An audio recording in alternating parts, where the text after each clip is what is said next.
There's a famous story where the Alter Rebbe, the Baal HaTanya, who we celebrated this week, his Chag HaGeula and Rosh Hashanah L'Chassidus, where he admonished his son, the Mittel Rebbe, for not having heard the cry of the baby that fell out of the crib in the room where the Mittel Rebbe was learning, while the Alter Rebbe was upstairs, and he did hear it.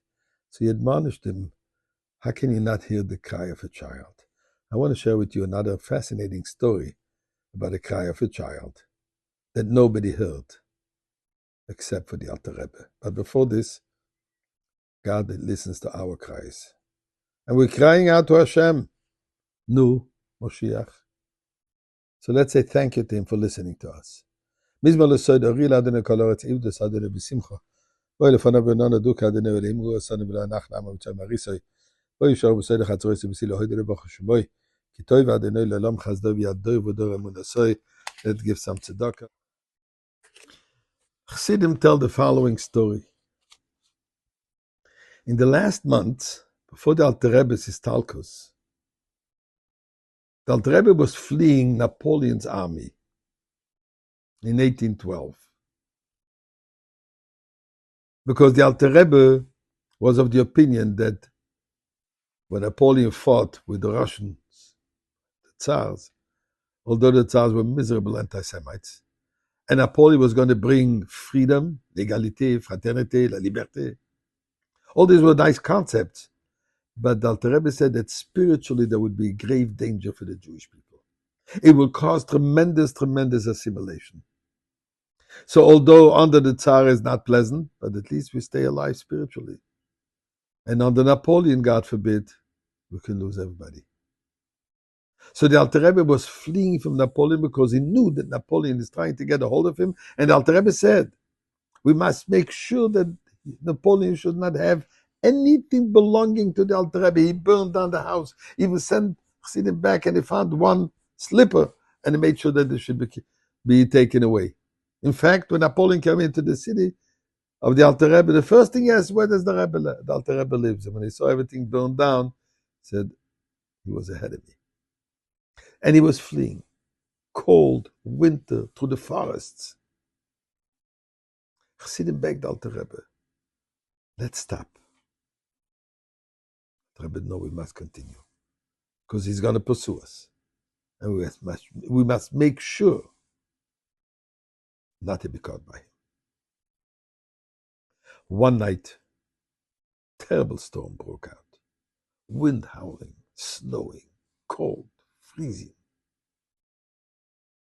Can we stop in a nearby village?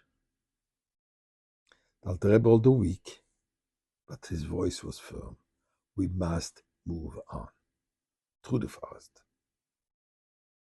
And then suddenly, the horses pulling those wagons stopped. And do what you want. Nothing helped. Those horses were like frozen in their place, would not move. Alter Rebbe went out to get out of the wagon. He said, can you please light a lantern? Rebbe, it's windy. No lantern will last. Try. They tried, and it did last. The Alter Rebbe wanted those lights to burn. It burned, and the wind did not blow it out. And the Alter Rebbe started walking in the direction where the horses were facing and where they stopped.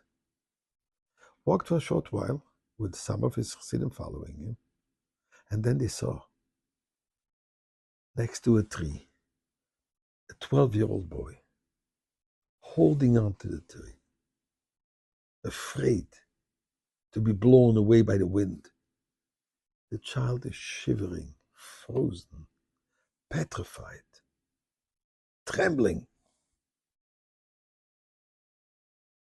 And the Alter Rebbe walked over to him immediately, took him into his warm coat,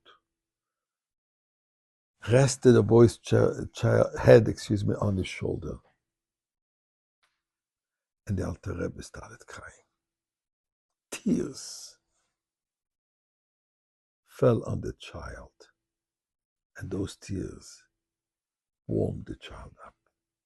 Child explained he got lost from his parents, and he's already, I'm not sure, 1 or 2 days already in the forest, all alone, and decided not to move further.